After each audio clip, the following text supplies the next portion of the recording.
Сәлем достар, сіздермен бірге қысқаша кино. Дәл осы шығарылымда сіздерге шынайы өмірден алынған Ширако Шагая фильмін қысқаша айтып беретін болам. Достар, бұл менің екінші каналым. Осы жерге де көптеген қысқаша кинолар шығаратын боламыз. Сол үшін де арнаға тіркеліп, лайк басып кетуді ұмытпайық. Сержант Крис Вон 8 жыл тоқтаусыз мемлекет қауіпсіздігі үшін жұмыс жасап, енді міне отставкаға шығып, өзінің туған қаласына қайта оралуда. Ол қайтар жолда ағаш кесетін фабрикаға жұмысқа тұрғысы келді. Алайда оны біраз уақыт бұрын жауып тастаған. Көшеде оны кезіктірген шериф оның сержант атын сыйлап, көлігіне отырғызып, үйіне қоярда қоймай жеткізіп тастайды. Үйге жеткенде оны жақсы күтіп алды. Үйдің ішінде ата-анасы, Мишель деген әпкесі және Пит атты жиен бала бар. Ал таңертең Кристі көруге досы Рэй келеді. Бұл көрісудің құрметі үшін Крис Рейге бутилке ұсынады. Бірақ та Рэй ішімдікті де, есірткіні де 1 жыл бұрын қойып кеткенін айтты.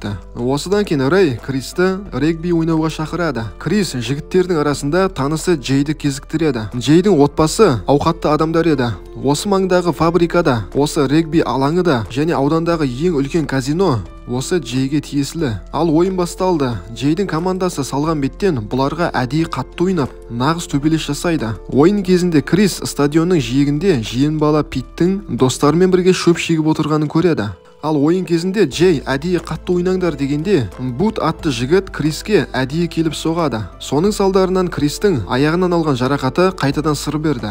Ойында осы жерден аяқталғандай. Джей Кристі қолынан алып кешкісін казиноға шақырады. Қайтар кезде Крис Питке есірткісін тастауды айтқанда, кішкентай бала өзінің үлкен ағасын сыйламай кетіп қалады. Ал кешкісін Крис, Рэй және басқа да жігіттер казиноға келді. Осы жерде Джей де Криспен кезігіп, арнайы VIP залды жалдап, кейін өзі кетіп қалады. Достары Крис үшін ақшасын төлеп 5 қызды шақырады. Алайда Кристің көңіл күйі түсіп кетті. Себебі алдында билеп тұрған мектеп кезіндегі махаббаты Дэнни еді. Және қыз да алдында өзінің бұрынғы сыныптасы тұрғанын көріп, ұялғаннан қашып кетеді. Осыдан кейін Крис казино ойнап, қадалып қалған досына барады. Сол сәтте басқа ойыншылардың қалай арам ойнап жатқанын байқап, ол досының ақшасын қайтарып беруді сұрайды. Алайда онысынан ештеңе шықпай, ақыры төбелеске айналды.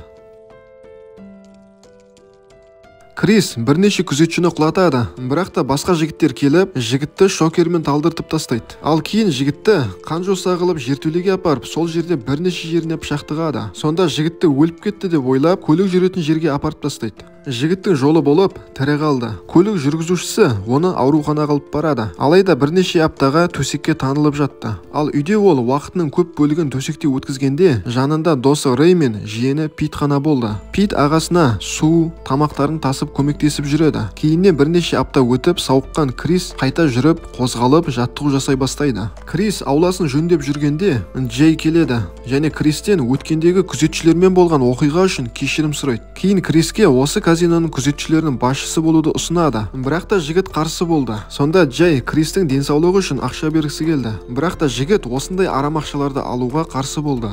Крис шерифке келді. Өзінің алдында ұрып соғып, өлгенше құлатқан күзетшілердің қылмысы жайлы не болып жатқанын сұрайды. Бірақ та полиция бұл казиноның алдында қауқарсыз екен. Шерифтің айтуынша, іс жабылып біткен. Егер де казино жабылатын болса, қаланың экономикасы құлдырап кетеді. Осындай жауапқа таңғалған Крис бұл жерден кетіп, барлығын өз қолына аламын деп шешті. Жігіт үйге келгенде, Питтің есірткіні мөлшерінен артық қолданып, енді болмағанда өліп кете жаздағанын көреді. Баланың айтуынша, ол есірткі қасақана осылай жасалған. Достар да оның сөзіне қосылып, есірткіні казино күзетшілерінен алғандарын айтады. Ашуланған жігіт әкесінің тоқтатқанына қарамастан, қолына қаруын алып жолға шықты. Тек ішке кіретін уақытта ойланып, қаруын тастап, үлкен ағашпен кіреді. Казино ішіндегі ойын құрылғыларын сындыра бастайды және өзіне шабуылдаған күзетшілердің барлығын ұрып соғады.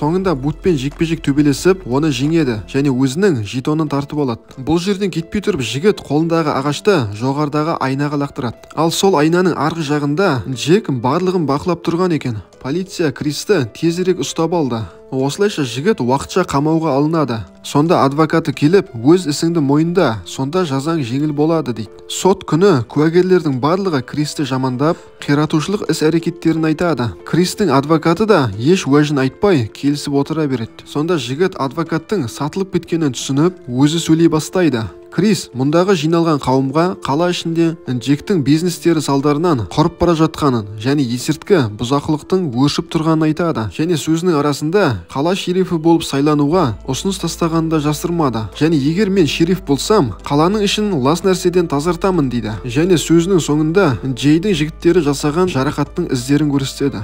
Осылайша Крис сотта жеңіп шықты, ал қала тұрғындары оны құрметтеп шериф ретінде сайлап алды. Крис қала шерифі мәртебесіне көтерілген сәтте бірден бұрынғы шерифтерді жұмыстан шығарады, өйткені олар Джекке жұмыс жасайтын. Алғашқы жұмыс күнінің өзінде даңғыл жолда Порше көлігімен келе жатқан Джекті тоқтатады. Крис оның құжаттарын сұрағанда, Джек жаңа шерифке абайлауын ескертті. Сонда Крис көліктің артқы фарларының жанбайтынын көрсетіп, қолындағы битасымен көлікті ұра бастайды. Кейін ол досы Рейға келіп полиция болуды ұсынды. Алғашында қарсы болғанмен, қаладағы есірткіні жоямыз деген мақсаты оған ұнап келіседі. Екеуі қосылып, қаладағы небір бандит сымақтарды ұстап, қамауға алды. Осы тұтқынға түскендер қатарында Блуд та бар. Оның көз алдында машинасын сындырып тастайды. Ал кешкісін Крис Рейдің қолына қару беріп, үйіне шығарып салады. Өйткені бандиттер бүгін кек алу үшін келуі мүмкін. Ал полиция бөлімшесінде Крис жалғыз отырғанда ішке Денни келеді және казинодағы биші қызметінен шығып кеткенін айтты. Және әңгіменің соңында екеуі бір-бірін ұнататынын айтады. Ал шабармандарынан кезек-кезек айырылып жатқан Гамильтон Блудтың қолға түскенін естігенде өз адамдарына қару ұстатып шерифке қарсы жібереді. Онымен қоса 3 адамды Кристің үйіне жібереді. Бөлімше алдында тұрған Кристің пикапын жарып жібереді және қолдарына пулемет ұстаған жігіттер бөлімшені атқылай бастайды. Алғашында Блуд бұл нәрсеге мәз болып қуанады, бірақ та кейін өзінің адамдарының атып жатқан оғынан өліп кетуі мүмкін екенін біліп, Крисқа маған көмектес деп айқайлай бастады. Және Блуд есірткі шығаратын жердің жабық тұрған фабрикада орналасқанын айтты. Крис Блудты құтқарғысы келді, бірақ та қарудың оғы Блудқа тиіп, ол өліп кетеді. Жігіт бандиттерді алдап, олардың әрқайсысын атып өлтіреді. Бөлімшедегі мәселені шешіп болған соң, Крис Денниді алып өзінің үйіне келеді. Сөйтсе бұл жерге де бандит келгенде, әкесі мен Рей екеуі барлық бандиттерді шашып тастаған екен. Рейдің иығынан жарақат алған үшін Крис жалғыз өзі фабрикаға кетті. Жігіт дереу есірткі шығарып жатқан орынды табады және осы жерде Джек Кристі күтіп отыр екен. Ойламаған жерден Джей Кристі төменге қарай лақтырғысы келді, бірақ та Крис Джекті өзімен бірге алып екеуі бірге құлайды. Сонда Крис аяғын жарақаттап орманға қарай жасырынуды шешті. Ал Джей болса қолына балта алып ізінен жүгіреді. Крис шығып кеткен аяғын орнына салып, балтамен шабуылдаған Джейге ағашпен қарсы тұрды. Ақыр соңында Джейді жеңіп, оны тұтқынға алады. Осыдан кейін барлық бұзақылар қолға түсіп, казино жабылды. Фильмнің соңында Кристің ұсынуымен ағаш кесу фабрикасы қайтадан іске қосылатын болды. Достар, егер фильм ұнаған болса, арнаға тіркеліп лайк басып кетуді ұмытпайық. Ал келесі видеоларды бірінші болып көру үшін қоңыраушаны да басып қойыңыз. Сіздермен бірге болған қысқаша кино. Келесі көріскенше аман сау болыңдар достар.